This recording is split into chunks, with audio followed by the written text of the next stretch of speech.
नमस्कार, capital TV के खास शो यूपी का दंगल में आपके साथ में फरहाद सिद्दीकी। आज अपने शो यूपी का दंगल में बात करेंगे बीजेपी के नए नारे और 12 पन्नों की बुकलेट की, जिसमें पार्टी ने अपनी तमाम उपलब्धियों का जिक्र किया।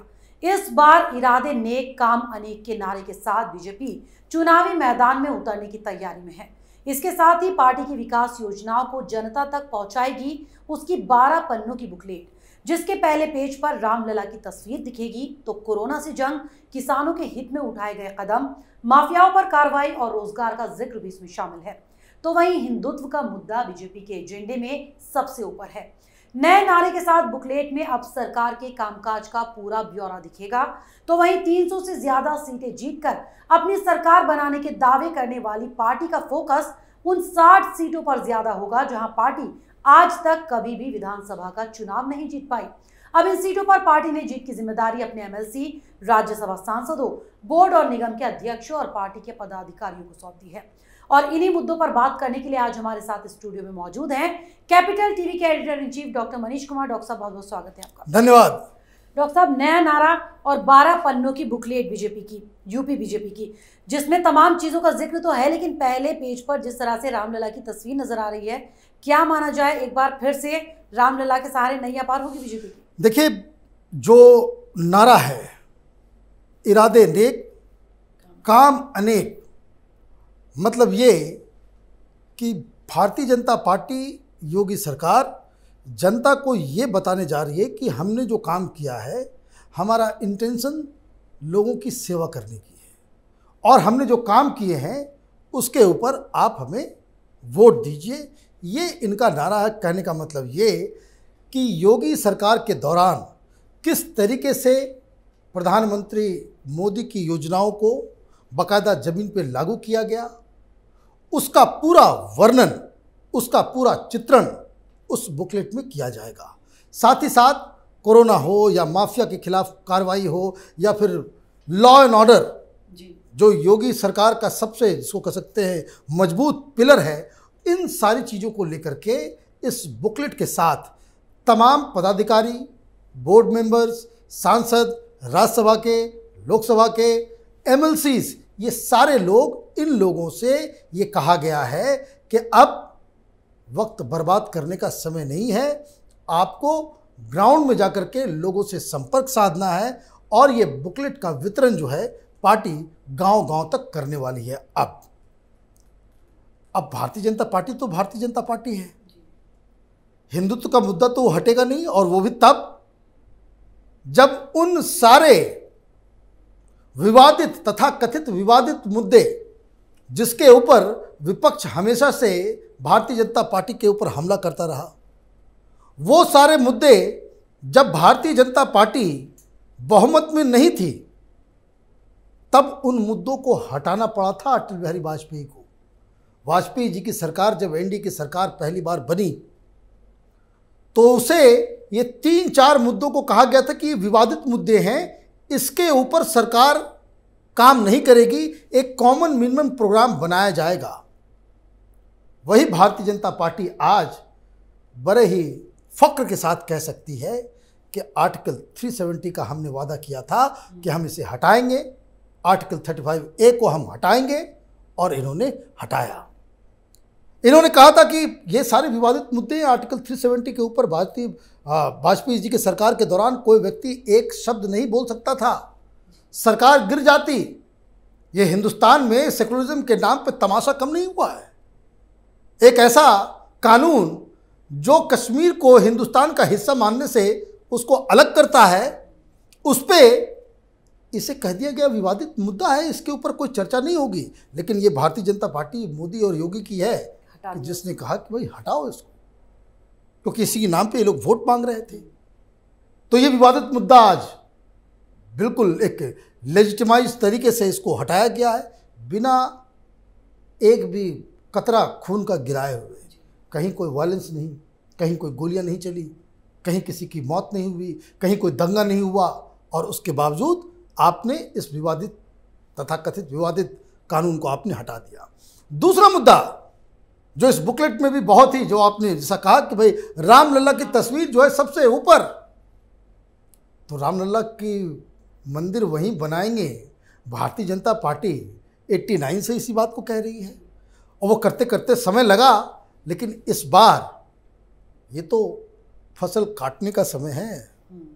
इतने दिनों से आप बो रहे थे तो अब फसल काटने का समय है। और मैं साफ साफ कहता हूँ, ये मुद्दा रामलला का, अयोध्या में प्रभु श्री राम जन्मभूमि मंदिर का जो मुद्दा है, इसके ऊपर भारतीय जनता पार्टी वोट मांगती है तो वो सही करेगी। वो क्यों?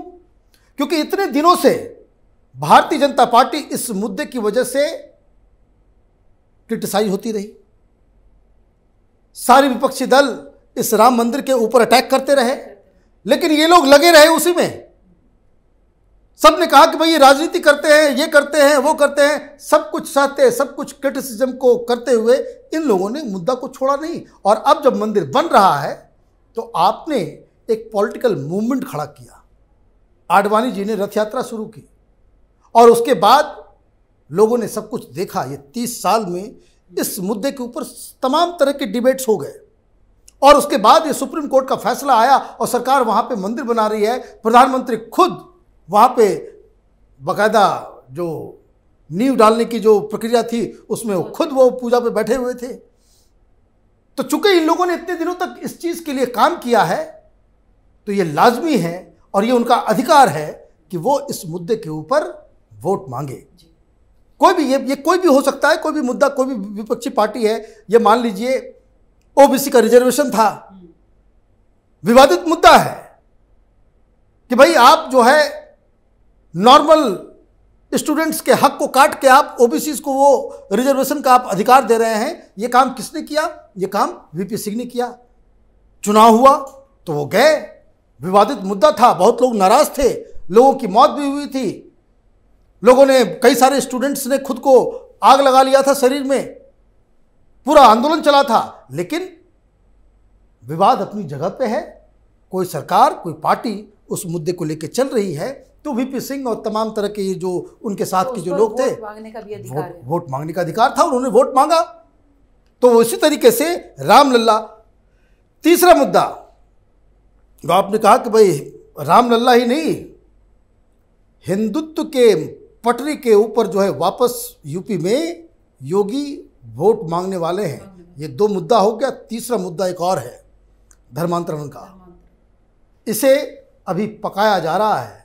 500 लोगों की टीम यूपी के हर डिस्ट्रिक्ट में घूम रही है, उसका पूरा जायजा ले रही है, अलग अलग कहानियों को निकाल रही है और 1-1.5 महीने के बाद ये धर्मांतरण का मुद्दा जो है बहुत कायदे से भारतीय जनता पार्टी यूपी के अंदर फैलाने वाली है। और ये एक ऐसा मुद्दा हो जाएगा कि विपक्षी न बोल पाएंगे, न अपोज कर पाएंगे, न सपोर्ट कर पाएंगे।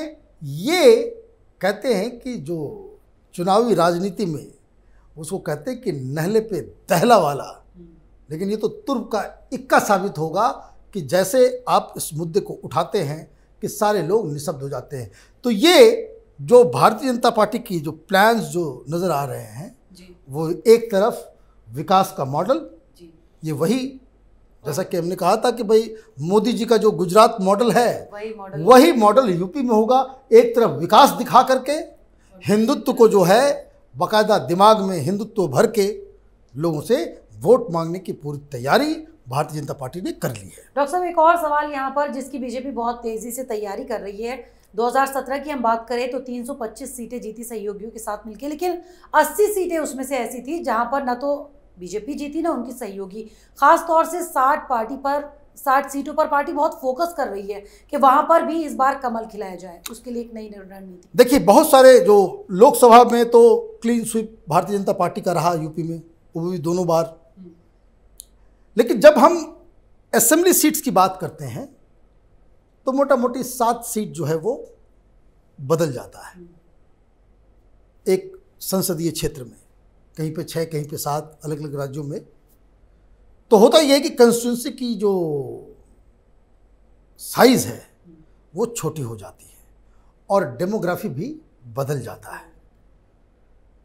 तो जो 60 सीटें हैं वो 60 सीटें किस तरह की हैं?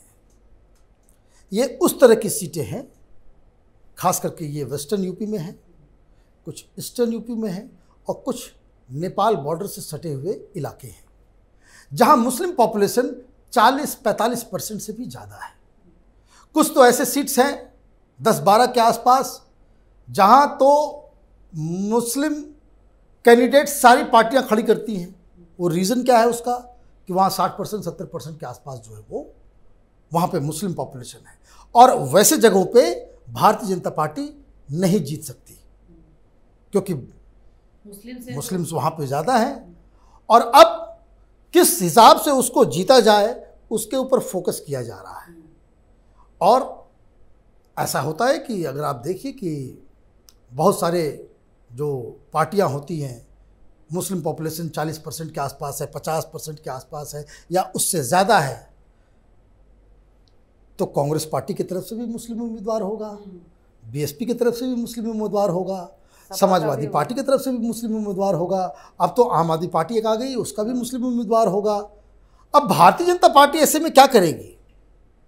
ये भारतीय जनता पार्टी ने बंगाल के चुनाव में मिली हार से सीखी है कि पहले ये लोग करते थे कि भाई यहाँ तो बहुत ज़्यादा मुस्लिम पॉपुलेशन है, ये डेमोग्राफिकली जो है हमारे लिए सूट करता नहीं, हमें वोट मिलेगा ही नहीं तो। लेकिन बंगाल के चुनाव में जो हार हुई है उससे इन लोगों ने सीखा है कि कुछ ऐसी जगहों पे भी ये लोग सीट निकालने में कामयाब हुए हैं जहां 30-40% मुस्लिम मतदाता है। जैसे नंदीग्राम 30% से ज़्यादा वहाँ पे मुस्लिम वोटर्स हैं।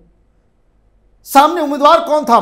ममता बनर्जी थी, लेकिन फिर भी आपने पटखनी दे दी। क्या फार्मूला था? वो किस तरीके से उसको सारे उस कॉन्स्टिट्यूंसी को एनालाइज करके आप क्या करें? क्या आपको मुस्लिम कैंडिडेट देना है या फिर हिंदू कैंडिडेट देना है? क्या उसका कॉम्बिनेशन होना चाहिए? उसके ऊपर भारतीय जनता पार्टी काम कर रही है। और ये जो 60 सीटें हैं, ये ज़्यादातर उस तरह की सीटें होती हैं जो भारतीय जनता पार्टी के खिलाफ वहाँ पे पोलराइजेशन हो जाता है। अब ये जो फोकस है, क्या प्लान है इनका, किस तरीके से बंगाल में इन्होंने हार के बाद खुद को ढाला है, उससे सीखा है, वो आने वाले दिनों में आजमाया जाएगा, बिल्कुल आजमाया जाएगा। और ये खूबसूरती होती है किसी भी डायनेमिक पॉलिटिकल पार्टी की कि जो अपनी हार से सबक लेते हैं। कांग्रेस पार्टी को देखिए, हार से सबक लेना इन्होंने बिल्कुल भूल गए हैं कि भाई कोई चुनाव है। अब देखिए 2014 में ये लोग हारे, कम से कम समीक्षा तो आप करते। तो समीक्षा के नाम पे आपने क्या किया? आपने एक एंटनी कमेटी बना दी। एंटनी कमेटी ने कह दिया कि भाई कांग्रेस पार्टी इसलिए हार गई क्योंकि कांग्रेस पार्टी की इमेज प्रो मुस्लिम हो गई थी। This is the first reason. अच्छा, आपने कमेटी की रिपोर्ट आपने दे दी, उस पर कोई चर्चा नहीं, कोई बहस नहीं। सोनिया गांधी के पास वो रिपोर्ट आ गई, इसने बंद कर दिया। 2019 के बाद कोई कमेटी भी नहीं बनी। मतलब ये आप सीखना भी नहीं चाहते। तो ये किसी भी डायनेमिक पॉलिटिकल पार्टी, उसको लगातार अपने आप को बदलते रहने की ज़रूरत है। और मुझे लग रहा है साफ साफ कि जिस तरीके से बंगाल में, जहाँ पे बहुत ज़्यादा, वहाँ पे तो 35-40% टोटल मुस्लिम पॉपुलेशन है वहाँ पे बंगाल के अंदर। आंकड़े को तो मैं बिलीव नहीं करता जिसके अनुसार वो कहते हैं कि भाई 27% है, लेकिन मैं तो वहाँ ग्राउंड में हूँ। ग्राउंड में हर जगह बंगाल में गया, वो देखकर लगता नहीं कि वहाँ पे 27% वाला जो है, वहाँ पे डेमोग्राफी जो है वो बहुत चीज़ बदल गया है। तो ये जो पूरा का पूरा सिस्टम है भारतीय जनता पार्टी का, इस बात के लिए भारतीय जनता पार्टी को मुबारकबाद देने की आवश्यकता है कि ये लोग लीड ले रहे हैं। जैसे क्रॉस कंट्री होता है, तो जो चैंपियन होता है वो शुरू से ही लीड बना करके चलता है, वो अभी से वही तैयारी। और ये जो ये चैंपियन की निशानी होती है। यदा कदा ऐसा कभी कभी होता है कि भाई जिसने पहले लीड ले ली उसको पीछे से कोई शख्स आकर के जो है वो हरा देता है। ये फिल्मों में होता है कि हीरो जो है विलन को उस तरह से हरा देता है। अदरवाइज राजनीति में जिसने शुरुआती लीड ले ली वो हमेशा आगे रहता है, वही एजेंडा सेट करता है और बाकी सब लोग उस पर रिस्पॉन्ड करते रहते हैं और इस तरीके से आप चुनाव को हार जाते हैं। डॉक्टर साहब चलिए, बहुत बहुत शुक्रिया कार्यक्रम में जुड़ने के लिए। धन्यवाद। एक बार फिर से इस चुनाव में राम मंदिर निर्माण का मुद्दा छाया रहेगा, क्योंकि बीजेपी की बुकलेट से पहले ही पेज पर रामलला की फोटो छाप दी गई। मतलब साफ है कि राम के नाम के साथ ही बीजेपी इस बार भी चुनावी वैतरणी को पार करने की प्लानिंग कर रही है। तो उन 60 सीटों पर भी उसका खास फोकस है जिन पर पार्टी आज तक जीत दर्ज नहीं कर पाई। लेकिन अब नई रणनीति के सहारे बीजेपी इन सीटों को अपने पाले में लाने की कोशिश कर रही है। तो अगर आपको हमारे प्रोग्राम पसंद आया तो इसे लाइक करें, शेयर करें और उत्तर प्रदेश चुनाव से जुड़ी हर खबर को जानने के लिए कैपिटल टीवी के साथ साथ कैपिटल टीवी उत्तर प्रदेश को सब्सक्राइब करना ना भूलें। अगर आपको हमारा वीडियो पसंद आया हो तो इसे लाइक करें, हमारे चैनल को सब्सक्राइब करें और हाँ, बेल आइकन दबाना ना भूलें ताकि आप तक हमारे वीडियो की नोटिफिकेशन पहुंचती रहे। आप अपना सुझाव हमें कमेंट बॉक्स में दे सकते हैं। हमारे साथ जुड़ने के लिए शुक्रिया।